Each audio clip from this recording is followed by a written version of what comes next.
More than the trucker, live than the flesh, man. The hottest trucker coming your way, man. I've been in this game. I tell you, I've been in this game going on 9 years. It'll make 9 years in like May of next year.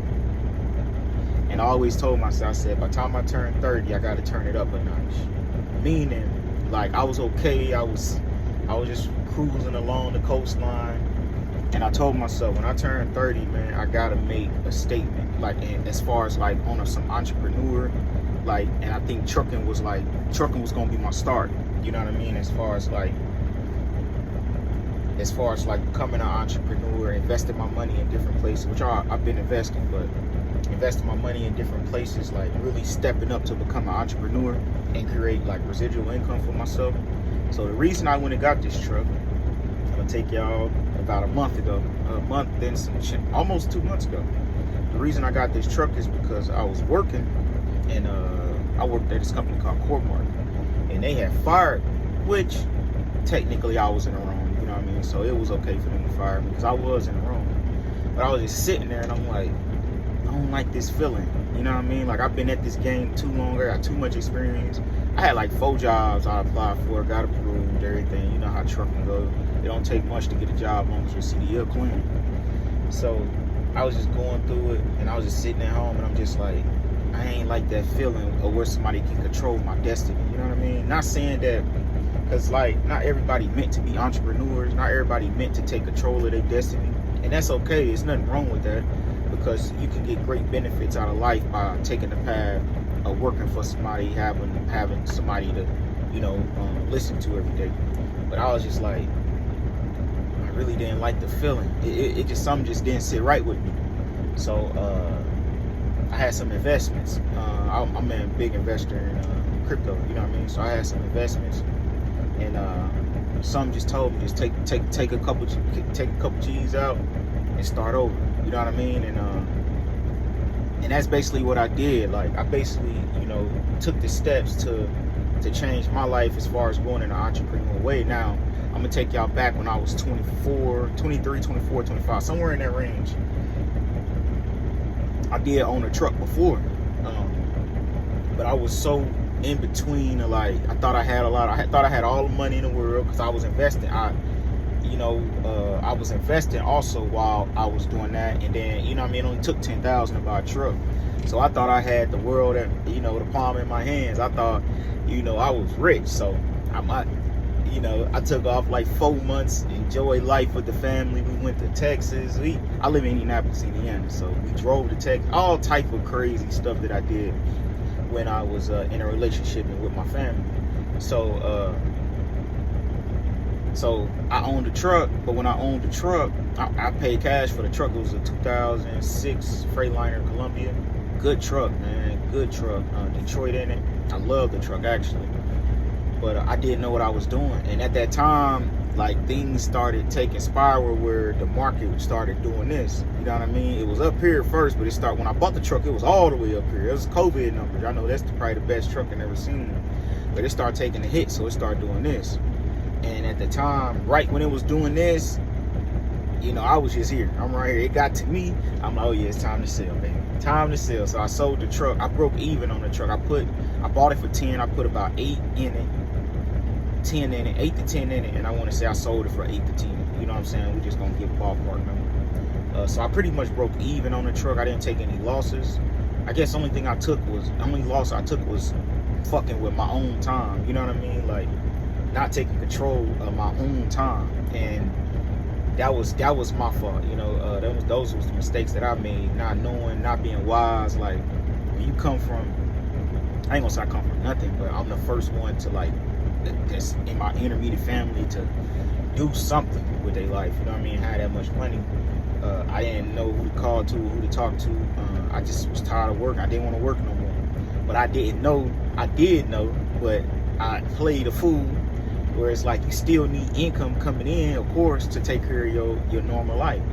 And it was just times throughout that year, man, I took 4 months off. I go back to work for a week or something. Do like, I was over the road with that truck, and that truck was good to me over the road. It just didn't have no AC. So boy, we was So I'm already, y'all know I'm already the blackest, or close to the blackest. But we was burning biscuits in that month. Boy, we was so hot and sweating. So I'm like, man. And at that time, it was summertime, so all the AC lines that I needed was out of order. Nobody had them. So at that time, I was like, man, let me go local. Maybe I don't got to be in the truck as much. I don't got to sleep in the truck. So I took the truck local to Road 1. Listen, y'all. Listen, if anybody do rail yards, I live in Indiana. I know if you live like in Chicago, it's booming. Or like you live in like a major city, but I live in Indianapolis, so it's not really so much. It's so much we grabbing freight from there coming here, or we taking freight up there. You know what I mean? It's not so much booming as I thought it would be. So I was working like 16 hours a day, and I looked at my check, $2,500. Not saying that $2,500 is not good money, but I feel like if I'm going to be running a business, I need more money to, like, I can go make $2,000 being local in Indianapolis, you know, because it's a lot of local jobs here. So I was just like, it don't make sense for me to keep running this truck. So I set that truck down, and that's when I set it. Before I sold that truck was sitting for like 3 months. I was just riding past, starting it up every day, looking at it. I don't know, man. Y'all made the dumbest decision around that age, but we back like we never left. We in another truck. We went and made another business decision, another business deal. We back like we never been left. You hear me? And this time we come in with vengeance. I know what I'm doing. I know where to go. I know that in order to make money, I'm not saying I gotta stay out, but I have to create a routine. I have to create my lane to afford me to be home more often, because I do got 4 kids, and I'm definitely coming home. If it costs me from not coming home, if the money not that, I gotta figure something else out. But I think I'll be okay. Just me personally, because I do live in the Midwest, and I know what to do and what not to do. I'm not gonna take 4 months off ever again, unless I got some other income coming in, because mind you, I got 4 kids, so money is always getting deducted from me. You know what I mean? Still gotta live my life also. I don't like fancy things. I don't like designer things, but well, I like shoes. You know, when it comes to the style, I don't really care. Y'all see, I got a North Face hoodie on right now, but I got this from, I think I got this from like Ross or something like that. It don't take much to get me dressed, but the shoes, I gotta have some kicks. I guess that's like my only niche of my bad spending.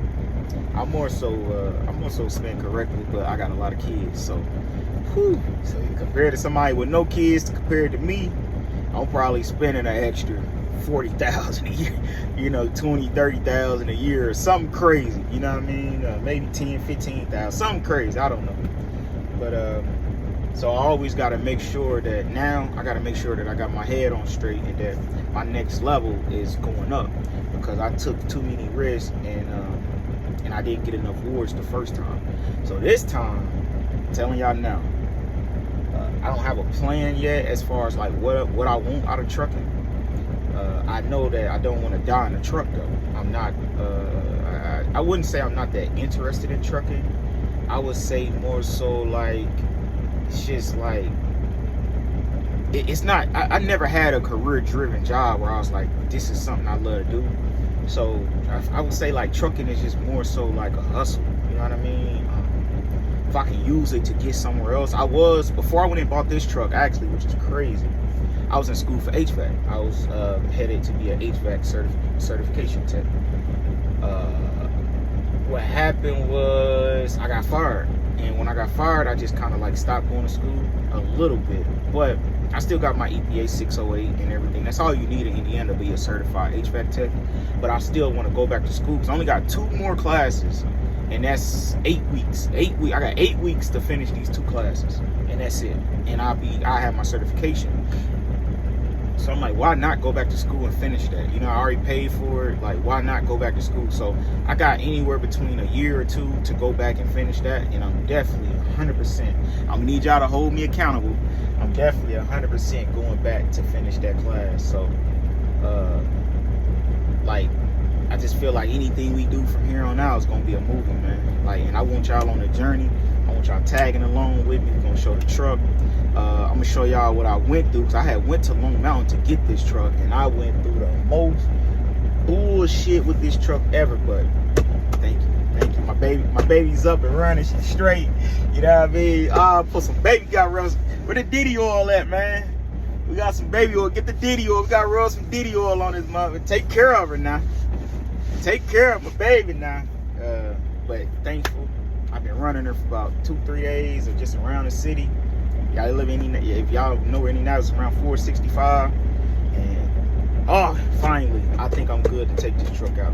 I was trying to get all the niche. I was trying to get everything I can while the dealership, because I got a warranty on this truck, which I'm gonna explain all that to y'all in the next video. But I got a warranty on this truck until next year in September. So I was trying to get everything out of this truck. Whatever check engine light to come on, I'm ready to take it. So I've been taking it to the dealership on and off. So right now, I really feel like this truck is good. You know what I mean? It's a good truck. I got all the effects. I got all the niches and the bad things out of this truck. So I feel like it's good. So More Than a Trucker, man. Y'all subscribe, hit the link, like. I keep saying hit the link. What the fuck? Hit the like button. Subscribe. Hit the like button. Subscribe. This is what we here for, man. We here to get the truckers down the road. We here to make a lot of content, a lot of content. I don't know what the future gonna hold, but I know YouTube trucking is kind of dying out. This is not gonna be your YouTube trucking channel, as far as like I'm showing y'all how to hook to a trailer. I'm showing y'all how to roll the landing gears up. I'm showing y'all how to deal with glad hands. I'm not doing that. You know what I mean? This is more so me coming on here to spill my life story out, to see who like it. You don't like it, you ain't gotta watch. But man, More Than a Trucker in the building, man. Everybody stay safe, stay loved, stay prayed up, man. And we coming to y'all with all type of content. Y'all just hit the subscribe.